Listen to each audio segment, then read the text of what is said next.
Every year, millions of writers start a story with real excitement. They open a new document, sketch out characters, maybe even write a few chapters. And then, quietly, the project fades away. Not because the writer isn't talented, not because the idea wasn't strong. Most of the time, the story dies in silence simply because the writer was doing it completely alone. When you're writing in isolation, there's no one to talk through the messy parts with, no one to check in when you slow down, no one to say, hey, this is good, keep going. And after a while, that silence becomes heavy, so heavy that even great stories get abandoned.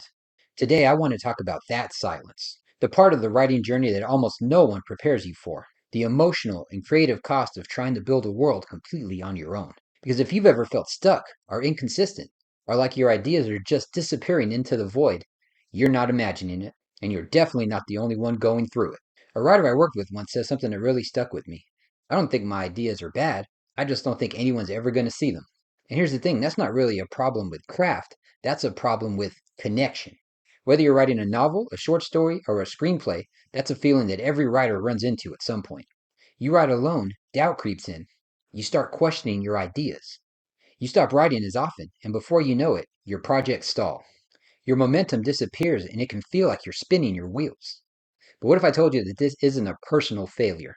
That all of this, the inconsistency, the doubt, the feeling stuck, has a reason.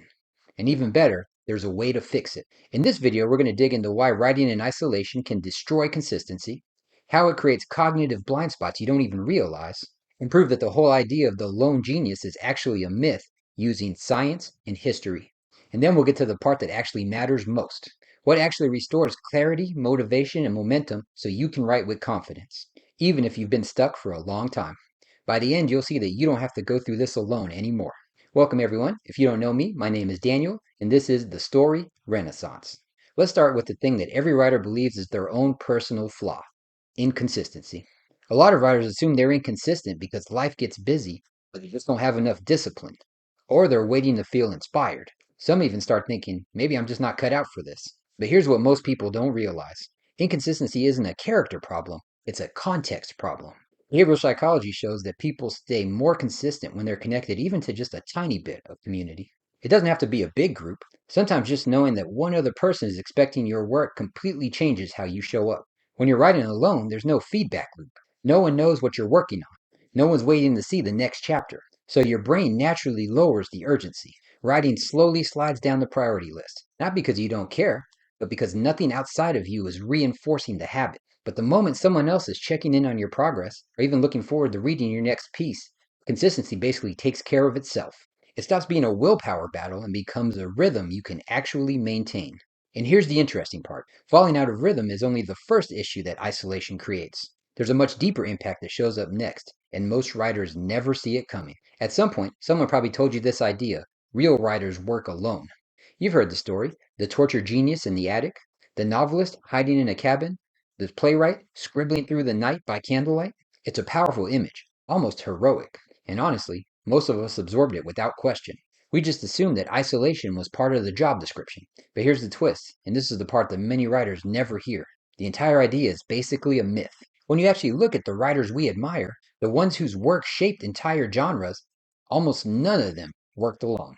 Tolkien didn't create Middle-earth alone. He met weekly with the Inklings, a small group of writers who discussed their drafts out loud. In fact, parts of The Lord of the Rings exist because C.S. Lewis literally pushed Tolkien to keep going. Shakespeare? He wasn't a lone poet scribbling in a corner. He was surrounded by actors, co-writers, and a whole company of creatives who constantly shaped and reshaped his work. In modern writing, screenwriters sit in writers' rooms. Novelists rely on critique partners. Journalists work in editorial teams.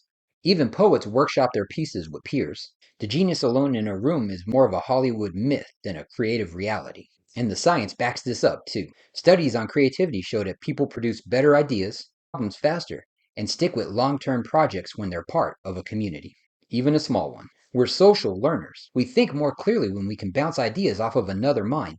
We push harder when someone notices our progress. And we grow faster when we're not the only person carrying the entire weight of the creative process. So when writers struggle alone, when they get stuck, or lose motivation, or feel like their work doesn't matter, it's not because they're lacking something. It's because they're fighting against the way that humans actually create best. The myth says you should be able to do this by yourself. But history and psychology say something very different. Great writing has always been a team sport. It just happens behind the scenes. Here's where isolation really affects the quality of your writing, and it has nothing to do with your experience level.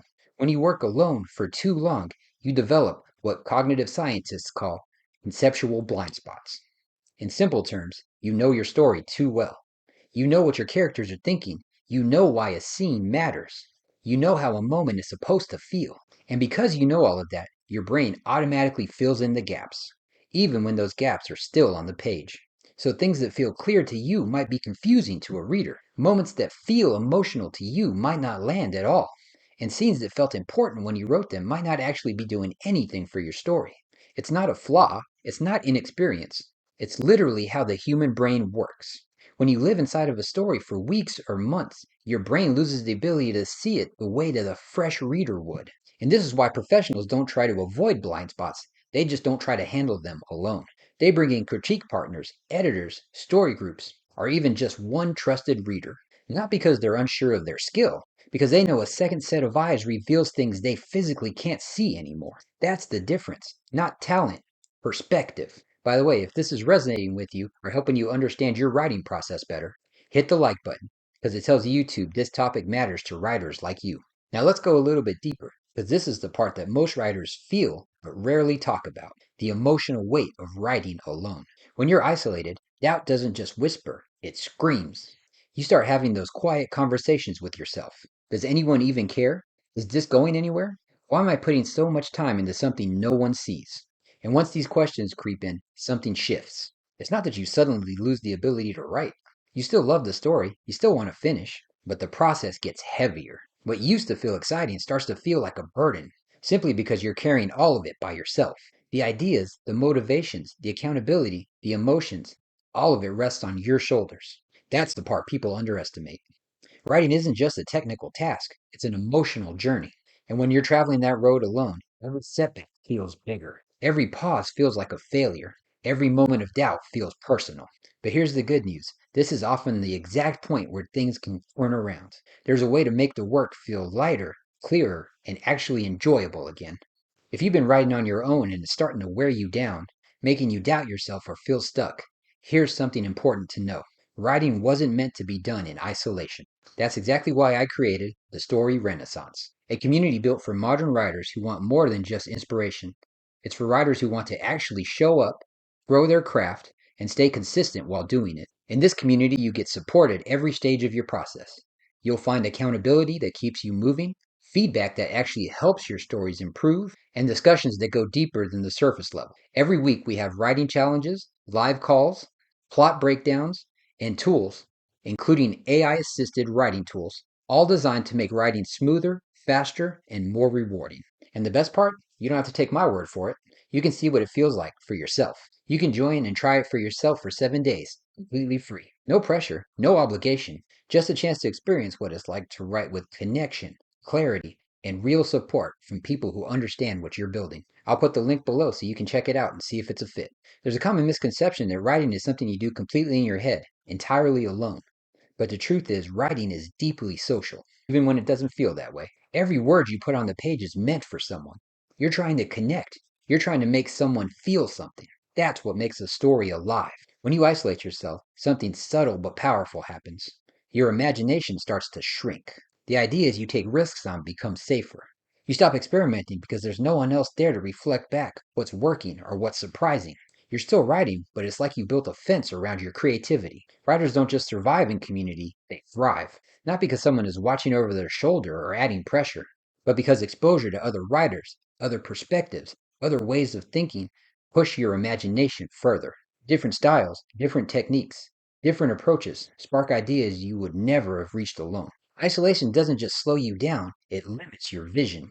Community, on the other hand, multiplies it. It opens doors in your mind you didn't even know were there. Across every creative field, literature, film, even game design, there's one factor that consistently predicts long term success, and it isn't talent, it's community. Being part of a creative community changes everything. It gives you a sense of identity as a writer. You start to see yourself as someone who actually creates consistently, not just someone who hopes to write someday. It keeps your momentum going, even when motivation dips. It helps quiet that inner critic so you don't get stuck chasing perfection. It pushes you to grow faster than you would on your own. It prevents burnout by reminding you you're not alone. And over time, it naturally builds the habits and consistency that make long term progress possible. If you want to have a writing life that lasts, a career, a body of work, or even just a personal practice that sticks, relying on willpower alone isn't enough. You need connection. You need other people who understand what it's like, can challenge you, encourage you, and help your ideas take shape. That's the real key to longevity as a writer. And if you've ever experienced this shift from isolation to community, I'd love to hear your story in the comments. Your perspective could help another writer take their next step. Here's a truth that almost no one tells writers. You can have all the discipline in the world. You can be motivated, even inspired. You can be incredibly talented. But if you're trying to do it all alone, you're still going to be fighting an uphill battle. Writing in isolation makes everything harder.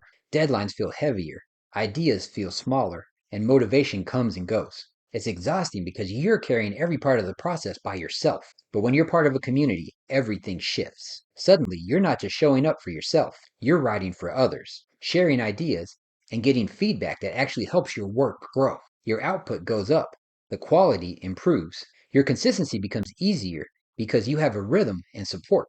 And the most surprising thing? Writing starts to feel enjoyable again. Not like a chore, but like a life you can sustain. Being part of a community doesn't replace talent or discipline, it amplifies them. It makes the journey of writing not just possible, but actually fulfilling. So if you're ready to experience what writing with support actually feels like, click the link below and check out the Story Renaissance to activate your 7-day free trial. And if you want more research backed videos about writing, creativity, and the psychology of storytelling, make sure to subscribe so you don't miss what's coming next. Writing is personal, but it doesn't have to be lonely, and you don't have to do it alone anymore.